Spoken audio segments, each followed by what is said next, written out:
मदनी साहब, आपका एक बयान जो देश की अदालतों को लेकर है, आपने कहा बाबरी और एक दिन से नहीं, एक दिन से नहीं, हम 30 साल से इसके ऊपर काम कर रहे हैं। एक दिन से नहीं है, अचानक नहीं हुआ है कुछ भी। 30 साल से काम कर रहे हैं, उन लोगों के खिलाफ लड़ रहे हैं जो जिहाद के नाम पर फसाद फैला रहे हैं। अब आपके मिनिस्टर्स और आपके टीवी चैनल्स लगातार जिहादी जिहादी कहना शुरू कर दिया, हर चीज को जिहाद से जोड़ दिया, तो आप तो उनको मदद कर रहे हैं ना, फसादियों की मदद कर रहे हैं और इसको समझ नहीं रहे। इसको कितने सालों से समझाने की कोशिश हो रही है सब लोगों को कि इसको उसके साथ मत जोड़िए, उनको टेररिस्ट बताइए, उनको जिहादी मत बताइए। जिहादी तो हम हैं, आप समझने को तैयार नहीं होते, तो मैं क्या करूंगा। मदनी जी सवाल तब उठते हैं जब तो फिर मुझे पूरी बात बतानी पड़। अच्छा, जब मैं पूरी बात बताऊंगा तो उसको भी ट्विस्ट करके कम्युनिटी के सामने, कौम के सामने, मुल्क के सामने पेश किया जाएगा, तो फिर मैं क्या करूंगा। पर मदनी जी, आपकी बात तो कोई ट्विस्ट नहीं हुई है। आपने जो कहा, आपका भाषण वैसे ही सुनाया गया। आपने जो बात कही, जो बयान आपके हैं, जिसमें आपका एक बयान ये भी है कि सुप्रीम कोर्ट तभी तक सुप्रीम कहलाने योग्य है अगर मैं दूंगा जब वो संविधान का पालन करे और कानून बनाए रखे। सुन लीजिए, अगर एक बयान मैं दूंगा तो उस बयान की व्याख्या भी मैं ही करूंगा, आप नहीं करेंगी। बिल्कुल सही, मैं सहमत हूं आपसे। ये तो एक सिद्धांत है, मैं सहमत हूं आपसे, लेकिन आपके बयान का मतलब निकाल कर तो आप लोगों ने तो उसको अपने अल्फाज दिए हैं ना। मैं आपके अल्फाज पढ़ रही हूं मदनी जी, मैं अपने अल्फाज नहीं उसमें जोड़ रही थी। आपने ये कहा कि बाबरी मस्जिद, 3 तलाक और अन्य मामलों में फैसलों के बाद लगता है कोर्ट कुछ सालों से सरकार के दबाव में काम कर रहा है।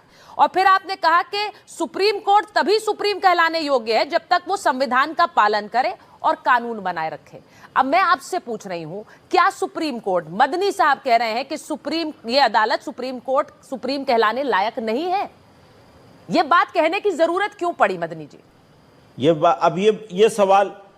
अब ये सवाल मुझसे कोर्ट करेगा, मतलब आप अगर करेंगी तो मैं जवाब नहीं दूंगा। जो मैंने कहा है उस पर मैं कायम हूं। हाँ, जो मैंने कहा है मैं उस पर कायम हूं। मैं दोबारा वही कह दूंगा। नहीं, आप दोबारा कहिए, तभी तो मैं आपसे पूछ रही हूं मदनी जी, जो मैंने पहले कि देश की सर्वोच्च अदालत को आप सर्वोच्च का दर्जा नहीं देना चाहते? आपको लगता है वो सुप्रीम कोर्ट कहलाने लायक ठीक है? नहीं, आपने उसको देखा ही नहीं ना, फिर इसका मतलब आपने उसको सुना ही नहीं, उसको भी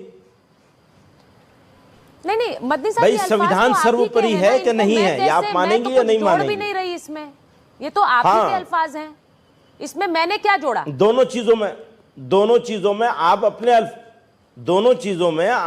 अल्फाज बिल्कुल नहीं जोड़े, मेरे मुंह में डालना चाहती हैं। मैंने बिल्कुल नहीं जोड़े, ये सारे अल्फाज आपके हैं। बता दीजिए कौन सा गलत बोला, बता दीजिए मैंने कौन सा अल्फाज गलत बोला। आप अपने अल्फाज, हाँ तो नहीं, मैं आपको कैसे गलत बता सकता हूं? आपसे ज्यादा सही कौन हो सकता है?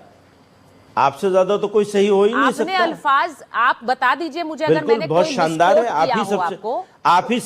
आप ही सब सही हैं और बाकी सब गलत हैं। ये तो बहुत अच्छी बात है। चलिए, अब एक और बयान है जिसे आप गलत बता देंगे मदनी जी। मैं क्या कहूंगा मदनी जी? मैं तो सीधे इसलिए पूछ रही हूँ क्योंकि देश में एक बवाल हो रहा है आपके बयानों पर, आप उस पर रिएक्ट नहीं करना चाहते। मदनी जी, मैं एक और बयान आपका पढ़ के बताऊंगी, आप बस मुझे बता दीजिए गलत है, आपने नहीं बोला।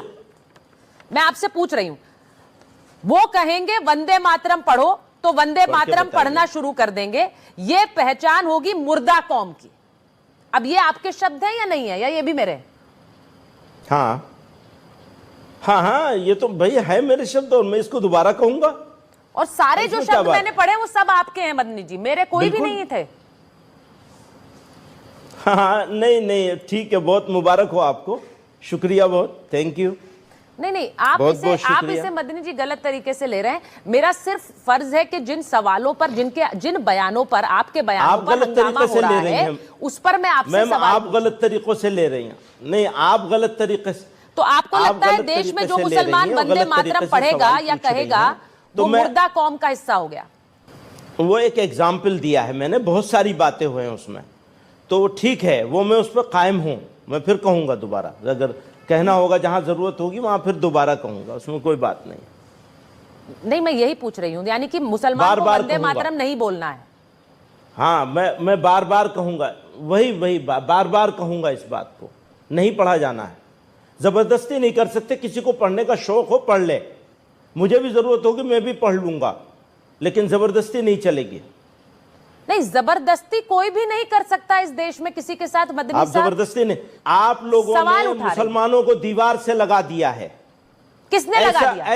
ऐसी जगह खड़ा कर किसने दिया लगाया है कि उनके लिए दाएं बाएं देखने का रास्ता भी नहीं बचा है। नहीं, किसने आप लगाया? लोगों ने, मीडिया ने और सरकारों ने, आप ये लोगों कह ने, रहे हैं? मीडिया ने और सरकारों ने, नहीं, सब मीडिया और जिम्मेदार है सरकारों इसके ने लिए। मुसलमानों जिस के तरह, खिलाफ जिस गलत लहजे कर में आप दिया। सवाल कर रही हैं वो भी यही बताता है। मैं तो मदनी जी आप ही के चीजों को बयानों से ट्विस्ट सवाल करेंगे पूछ रही हूँ। मेरा और उसमें ट्विस्ट करके सवाल खड़े करेंगे। ये सारे वो बयान है जो हाँ, आपने तो दिए। मेरा बयान आप मैंने देखिए ना, आपसे उसके पूछा बाद इन सवाल की बयानों का जरूरत ही मतलब नहीं क्या रहेगी। है। आप क्या ये हाँ। मान रहे हैं कि देश में मुसलमान जिहाद छेड़े?